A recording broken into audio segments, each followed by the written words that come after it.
Le 22 mars, tous les démocrates, humanistes, citoyens, les minorités silenciées, invisibilisées, maltraitées, partout, devons construire une barricade de la multitude à l'occasion de la Journée internationale pour l'élimination de la discrimination raciale.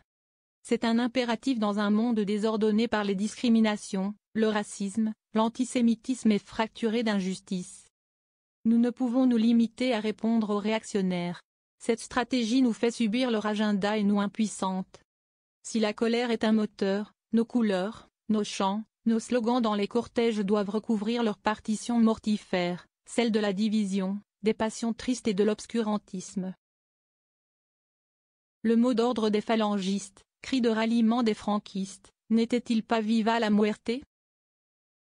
L'internationale fasciste porte en elle la détestation des étrangers, de l'égalité des genres, des LGBTQ+, de la démocratie, de la science, de l'écologie, de la culture. Elle n'aime pas le progrès, l'émancipation, ce qui est en mouvement.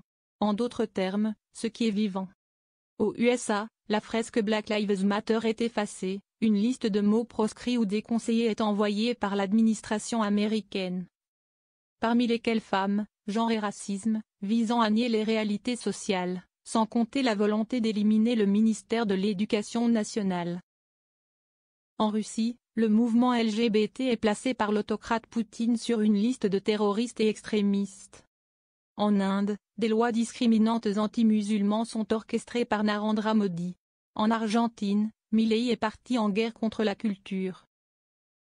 À nous de faire machine désirante comme nous y appelait Gilles Deleuze et d'imposer notre désir de multitude, celui de nous augmenter en lieu et place de rétrécir l'individu et l'enfermer dans sa solitude. Il est temps de dépasser nos cris de douleur ou de condamnation pour affirmer ce que nous sommes. Dans un monde contaminé par les extrêmes droites et les populismes, le technofascisme, amplifié par les réseaux sociaux, démultiplie les échos du rejet de l'altérité. Il donne une caisse de résonance à l'antisémitisme, à la haine des musulmans, à l'antitsiganisme, à tous les racismes, contre les Noirs, les Asiatiques. J'en sais la violence, moi le rasien qui, jeune, l'ai éprouvé dans ma chair. Nous devons empêcher l'arrivée de l'extrême droite, en France, pays des Lumières, et rendre incandescente la flamme de la fraternité. Notre responsabilité de dirigeants politiques est de tous les démasquer et de s'attaquer aux causes sociales plutôt que de se résoudre, démocrates meurtris, à compter et à dénoncer le nombre croissant de défilés néo-nazis à l'air libre dans nos rues ici, en France, en Europe ou ailleurs. Si les ordonnateurs des racismes s'habillent généralement de noir, ils enfilent aussi d'autres vêtements. Car Musk peut s'habiller en Prada, en occupant, en grand ami de Milei, le ministère de la tronçonneuse de l'État public aux États-Unis, capable devant une foule galvanisée le soir de l'investiture de Trump, de faire un salut nazi.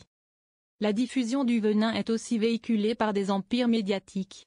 Et le poison s'instille dans les pores de la société. Si l'histoire ne se reproduit pas, elle peut récidiver. Dans un discours prononcé en 1995 pour les 50 ans de la libération de l'Europe, Umberto Eco nous mettait en garde, l'urfascisme est toujours autour de nous, parfois en civil. Il est susceptible de revenir sous les apparences les plus innocentes. Notre devoir est de le démasquer, de montrer du doigt chacune de ces nouvelles formes, chaque jour dans chaque partie du monde. Selon les enquêtes de victimation de l'INSEE, 1 million de personnes estiment avoir subi au cours de l'année au moins un acte raciste. 96% d'entre elles ne portent pas plainte. Il nous faut donc passer aux actes avec un plan d'urgence national de lutte contre tous les racismes et l'antisémitisme.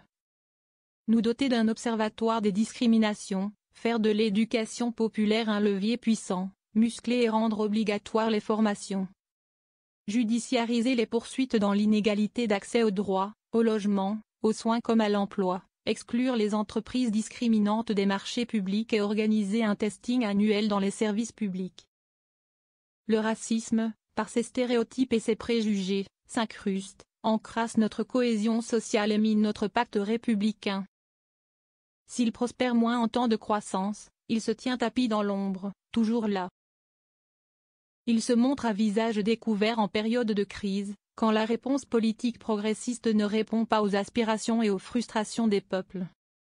Nous devons empêcher l'arrivée de l'extrême droite, en France, pays des Lumières, et rendre incandescente la flamme de la fraternité. Seule l'union des gauches, des écologistes et des démocrates est en mesure de proposer cette alternative. À ces puissants, ces plutocrates, ces oligarques, opposons la barricade de la multitude. Aujourd'hui, l'état de droit nous protège encore. Mais jusqu'à quand? En France, il est des responsables politiques qui labourent le terrain, jour après jour, empruntant le langage et les codes de l'extrême droite. Décivilisation, français de papier, régression vers les origines ethniques ou submersion migratoire. L'extrême droite a ses entrées au sein du bloc central, de la droite dite républicaine. Ce gouvernement, obsédé par les questions identitaires, organise des réunions au sommet de l'État pour mettre l'interdiction du voile dans le sport à l'agenda politique et médiatique, bafouant les principes élémentaires de la laïcité pour le plus grand plaisir d'un Bardella, qui en appelle, dépassé, à interdire le voile dans tout l'espace public. Bruno Retailleau lui n'a qu'une seule obsession: mettre à sac les relations diplomatiques avec l'Algérie à des fins politiciennes intérieures, blessant nos compatriotes franco-algériens. La fenêtre d'Overton est grande ouverte, aussi du côté de l'information. Le RN bénéficie de la complaisance d'une partie des médias, dans les mains d'un Vincent Bolloré qui a mis son argent et son groupe au service du projet idéologique et identitaire de l'extrême droite. Et que dire du milliardaire Pierre-Édouard Sterrin, anti-IVG notoire, qui, avec son plan de bataille culturelle Périclès, lorgne sur valeurs actuelles pour réaliser son rêve d'union des droites extrêmes? La loi doit s'intéresser aux concentrations des médias qui ne participent plus au pluralisme mais au verrouillage du débat public. Ces haut-parleurs sont désormais installés dans toutes les maisons françaises. Il nous faut un à un les remplacer pour délivrer une toute autre musique, un tout autre récit. Alors, à ces puissants, ces plutocrates, ces oligarques, opposons la barricade de la multitude et réaffirmons avec force notre volonté d'égalité et de commune humanité.